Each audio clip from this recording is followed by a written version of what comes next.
ဆင်းရဲတဲ့ပုဂ္ဂိုလ်တွေကိုပတ်စံပေးတာတို့ကြွေးတာမွေးတာဒါတော့ပဲပရဟိတထင်တယ်မဟုတ်ဘူးငါးပါးသီလစောင့်တည်တာလည်းပရဟိတပဲ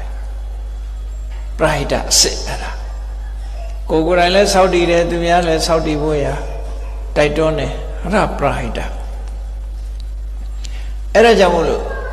ရရွာတစ်ခုမှနေထိုင်ကြပြီဆိုရင်တန်ဖိုးရှိတဲ့အလုပ်တွေကိုလုပ်နိုင်အောင်ကြိုးစားရမယ်တန်ဖိုးရှိတဲ့အလုပ်တွေအဲ့ဒီတန်ဖိုးရှိတဲ့အလုပ်တွေဆိုတာအခုပြောရတဲ့တုတ္တဆိုတာကိုအခြေခံပြီးတော့စာခကိုယ်ဘဝကိုဆုံးလို့အနိနာခံဆုံးလို့ပြီးတဲ့အခါကျတော့အများကောင်းကျိုးဆောင်ရွက်တဲ့လုပ်ကိုင်းတယ်နော်အများကောင်းကျိုးဆောင်ရွက်တဲ့လုပ်ကိုင်းတယ်အဲ့ဒီစာခနဲ့ပညာဆိုတာကြတော့အကောင်းနဲ့အဆိုးအကြောင်းနဲ့အကျိုးလုံတဲ့နာနဲ့မလုံတဲ့နာခွဲခြားသိတဲ့အသိဉာဏ်ကိုဆိုလိုတယ်ပေါ့အဲ့ဒီအသိဉာဏ်ဟာအမှန်မှတန်ဖိုးရှိတယ်လို့ပြောတယ်ဒီတဲ့အစင်းမြင့်တဲ့အသိဉာဏ်ကြတော့ဘာလို့ဆိုရင်အေးအရာခတ်သိမ်းဟာဘယ်အရာမှမမြဲဘူးကိုယ့်ကိုယ်လည်းပြန်စဉ်းစားကြည့်တယ်ငါငယ်ငယ်တုန်းကရုပ်တည်မရှိတော့ဘူးခုချိန်မှာအလုံးဟာသွားခဲ့ပြီမရှိတော့ဘူးနှုတ်ပြမှုတွေအလုံးဆုံးရှုံးသွားပြီနော်ကျမ်းမာနေလို့ရှိရင်လည်းကျမ်းမာမှုတွေမကျမ်းမာတဲ့အခါမှာကျမ်းမာမှုတွေလည်းဆုံးရှုံးသွားပြီနောက်ဆုံးကြတော့ခန္ဓာကိုယ်ကြီးတစ်ခုလုံးဆုံးရှုံးသွားမမြဲတဲ့သဘောကိုစဉ်းကျင်စဉ်းစားနိုင်အောင်ငါးတဏ္ဍာမှာတကယ်ရှိတာယုတ်နဲ့နာနှစ်မျိုးပဲရှိတယ်ရုပ်ဆိုတာအာယုံကိုမသိနိုင်တဲ့ body ဆိုရရုပ်ခန္ဓာကိုယ်ကြီးရုပ်ခန္ဓာကိုယ်ကြီးနာမ်ဆိုတာကသိတဲ့အရာတမာအပြင်ခွဲမယ်ဆိုလို့ရှိရင်နော်ရိတ်တာတရားဟောတဲ့ဆရာတော်တွေခွဲတယ်လို့ပဲစားကျင်တာကနာမ်စားတာကရုပ်ဟုတ်ကလားစားကျင်တဲ့စိတ်ကလေးကနာမ်ပဲစားကျင်တဲ့စိတ်ကလေးကနာမ်လေအဲ့ဒီနာမ်ကစားကျင်လို့ယောဂစားသူတို့နှစ်ခုပေါင်းစပ်ပြီးတော့ဖြစ်တာနော်ပေါင်းစပ်ဖြစ်တယ်သိတာကနာမ်မသိတာကရုပ်ရုပ်နဲ့နာမ်နှစ်ခုပေါင်းစပ်ပြီးတော့နေတယ်အဲ့ဒီပေါင်းစပ်ပြီးတော့လူတွေကလှုပ်ရှားနေအဲ့တော့ရုပ်နဲ့နာမ်ကလွဲပြီးတခြားဟာမရှိဘူးလို့သိတာပညာလို့ခေါ်တယ်အဲ့ဒီတဆင့်တက်ပြီးဒီယုံနာနေဟာလဲဆိုင်ရအကြောင်းတရားတွေအကြောင်းသာဖြစ်လာတာဖြစ်တယ်လို့သိတာလည်းပဲအသိဉာဏ်တစ်ခုပဲ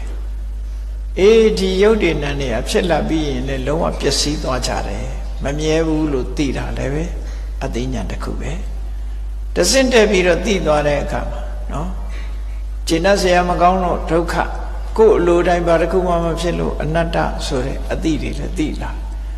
အဲ့ဒီလိုအသိဉာဏ်တွေသိလာတဲ့အခါကျတော့ဘာဖြစ်လဲကိုယ်ခန္ဓာကိုယ်ပေါ်မှာပစ္စည်းဥစ္စာပေါ်မှာ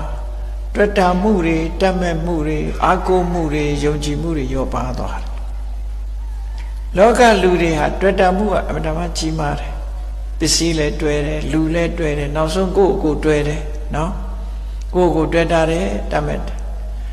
အဲ့ဒါတွေကအခုလို့ပညာနဲ့မှရှော့ချလို့ရမယ်ဒါဖြင့်ကိုယ့်ကိုယ်ကိုတွေ့တာတယ်တတ်မဲ့တယ်ဆိုတော့ဘာဖြစ်လဲလို့ဆိုရင်တွေ့တာမှုတတ်မဲ့မှုသည်တောကကိုမွေးဖွားနေခြင်းပဲဖြစ်တယ်တောကကိုမွေးဖွားပေးတယ်မတွေ့တဲ့နေရာတောကဆိုတာမရှိဘူးလွယ်လေးစဉ်းစားကြည့်ကားပိုင်တဲ့လူတယောက်သူကားကတမိုးကြီးပေးထားတဲ့ကားလမ်းသွားလို့ကားအက်ဆီဒင့်ဖြစ်တယ်ဆိုရင်သူစိတ်ထဲဘယ်လိုနေမလဲစဉ်းစားကြည့်နော်သူပစ္စည်းသူမနှမျောပေဘူးလားနှမျောတာကနှမျောရုံနဲ့ပြီးသလားစိတ်တွေမပူဘူးလားပူတယ်စိတ်တွေရလို့ရွှေတွေရလို့စိတ်ရွှေပိုင်ဆိုင်တဲ့ပုဂ္ဂိုလ်ဟာစိတ်ပြောက်တာတို့ရွှေပြောက်တာတို့ဆိုရင်ဘယ်လိုနေမလဲစိတ်ပူတယ်မဟုတ်လားအဲ့ဒါတွေဟာတွေ့တာမှုကြောင့်ဖြစ်တဲ့တောကတွေလို့ခေါ်တယ်လူလဲထို့တူပဲတွေ့တာရင်တောကဖြစ်တယ်ကဲကောင်းပြီအဲ့ဒီကားကိုရောင်းပလိုက်တဲ့အခါမှာပတ်စံယူလိုက်ပြီကားကိုဟာမဟုတ်တော့ဘူးဆိုရင်အဲ့ဒီကားနဲ့ပတ်သက်ပြီးပူသေးလား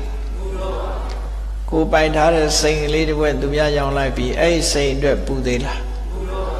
ပူတဲ့စိတ်ကပဲရောက်သွားတော့ဆိုပတ်စံထုတ်ကြီးပေါ်ရောက်သွားပြန်ဟုတ်ကလားပတ်စံထုတ်ကြီးပေါ်ရောက်သွားတယ်ကဲဘာတကူမှ မရှိတော့ဘူးဆိုပူဇော်ရှိသေးလားသူကိုယ်သူလည်းပဲဒီရလာတဲ့အရာဝတ္ထုသည်သုံးဖို့သာဖြစ်တယ်လှူဖို့သာဖြစ်တယ်တမ်းဖို့သာဖြစ်တယ်စားတော့ရမယ်လှူဒန်းရမယ်ဆိုရယ်အတိသိထားလို့ရှိရင်ဒီပေါ်မှာပူအောင်မလားမပူတော့ဘူးအဲ့ဒါတွေ့တာမှုရှိသမျှတောကဆိုတာလာနေမှာပဲတွေ့တာမှုမရှိဘူးဆိုရင်တောကမရှိတော့ဘူးအဲ့ဒါလို့သိတာကိုပညာလို့ခေါ်တယ်အဲ့တော့ပေါင်းကြည့်လိုက်တဲ့အခါမှာတရားရှိရမယ်သူသီလရှိရမယ်တုဒ္ဒရှိရမယ်စာကရှိရမယ်ပညာရှိရအဲ့ဒါတွေကရယူရမယ်အနှစ်သာရတွေပဲလို့ရခဲ့တဲ့လူဘဝရလာပြီးတော့ဒီ၅ခုတည်းကတစ်ခုမှမရလိုက်ဘူးဒီလိုအနှစ်သာရရှိတဲ့အရာတွေတစ်ခုမှမရလိုက်ဘူးကုသိုလ်ကောင်းမှုလည်းတစ်ခုမှဟောဒီဘက်တွေမလုပ်လိုက်ဘူးကိုစားဖို့ကိုအိပ်ဖို့ကိုသားသမီးတွေစားဖို့ကိုအတွက်ပဲကြည့်ပြီးတော့ကိုဟာနဲ့ပဲအချိန်ကုန်သွားမယ်ဆိုလို့ရှိရင်အနှစ်သာရရပါမလားမရနိုင်ဘူးအဲ့ဒါကြောင့်မို့လို့ရှားခဲ့တဲ့လူဘဝရလာတဲ့အခါမှာရယူရမယ်အနှစ်သာရကိုရအောင်ကြိုးစားဖို့လိုသေးတယ်နော်ကြိုးစားဖို့လိုတယ်အဲ့ဒီလိုမကြိုးစားပဲနဲ့ဘဝတစ်ခုဆုံးသက်သွားမယ်ဆိုလို့ရှိရင်ဒီလူရဲ့လူဖြစ်ရကြိုးဟာနှက်ပါအောင်လားမနှက်ဘူးအဲ့ဒါကိုတော့သေသေးချာချာစောစောမြဲမြဲမှတ်ထားဖို့မြတ်စွာဘုရားသခင်ကိုရမြတ်ကဟောတယ်တရားဆိုတဲ့ယုံကြည်မှုကိုအကြောင်းပြုပြီးတော့ကုသိုလ်တွေလုပ်ဖြစ်တယ်သီလကိုခြင်းတရားကောင်းသည့်အတွက်ကြောင့်ကုသိုလ်တွေဟာကိုယ်တဏ္ဍာမှာတည်မြဲတယ်တုဒ္ဒအကြမြင်ရှိသည့်အတွက်ကြောင့်လှုပ်တဲ့နာနဲ့မလှုပ်တဲ့နာခွဲခြားပြီးတော့နားလဲတယ်စာကဆွလွတ်မှုရှိတာသည့်အတွက်ကြောင့်ကိုကျိုးရှာတဲ့စိတ်ဓာတ်တွေမရှိဘူးအများအတွက်လှုပ်ဖြစ်တယ်အများပရိဟိတကုသိုလ်ကောင်းမှုတွေလှုပ်တယ်ကိုရရွာရဲ့ကောင်းစားရေးလှုပ်တယ်ကိုလူမျိုးတွေရဲ့ကောင်းစားရေးလှုပ်တယ်ကိုနိုင်ငံအတွက်ကောင်းစားရေးလှုပ်တယ်ကိုကျိုးတက်တက်မကြည့်ပဲနဲ့အများအကျိုးကိုလှုပ်တယ်ဟောစာကားရှိတယ်ပညာရှိသည့်အတွက်ကြောင့်အမှန်တရားကိုသိတယ်လောကမှာတောကဖြစ်တာဘာကြောင့်ဖြစ်တယ်အမှန်တရားသိသွားတယ်အဲ့ဒါလို့အဖြေတွေလှုပ်တဲ့နာနဲ့မလှုပ်တဲ့နာခွဲခြားသိသွားတယ်အဲ့ဒါလို့တတ္ထသီလသုဒ္ဓစာကပညာဆိုတာဟာရယူရမယ်အနှစ်သာရလို့ဒီလိုမှတ်ရနော်ရခဲ့တဲ့လူဘဝလူဖြစ်လာပြီးတဲ့နောက်မှာရယူရမယ်အနှစ်သာရအခုပြောတဲ့ဒီကနေ့စင်ကြင်တဲ့တရားပွဲအကြောင်းပြုတာလောကမှာအခုတရားတွေကိုဟောပြောတတ်တဲ့မြတ်စွာဘုရားရဲ့ကျေးဇူးတွေကိုပေးဆက်တဲ့အနေနဲ့မြတ်စွာဘုရားရွှေထီတော်ထွတ်တင်မယ်စိန်မှုတော်တွေလှူမယ်လှူကြတယ်တန်းကြတယ်ဘုရားကိုပူဇော်ကြတယ်ဆိုတာဒါအမတ္တမကောင်းမြတ်တဲ့ကုသိုလ်တစ်ခုပဲเนาะစာခထဲမှာပါတယ်เนาะတတ္တသီလသုဒ္ဓစာခပညာလို့ဆိုတဲ့အဲ့ဒီအရေးအချင်းတွေကိုယ်တဏ္ဍာမှာပြည့်စုံအောင်ကြိုးစားအားထုတ်ရမယ်အဲ့ဒါလို့ကြိုးစားအားထုတ်နိုင်မှသာလေရခဲ့တဲ့လူဘဝရပြီးတော့ရယူရမယ်အနှစ်သာရတွေကိုရလိုက်သည့်အတွက်ကြောင့်ကိုယ်ဘဝရဲ့တက်လန်းဘယ်ထိအောင်ရောက်သွားနိုင်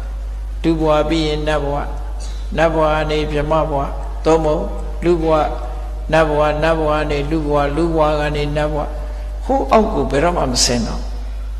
ဘယ်သူတွေကထိမ့်ပေးထားတော့ဆိုအခုပြောတဲ့တတ္တာသီလသုဒ္ဓစာကပညာဆိုရင်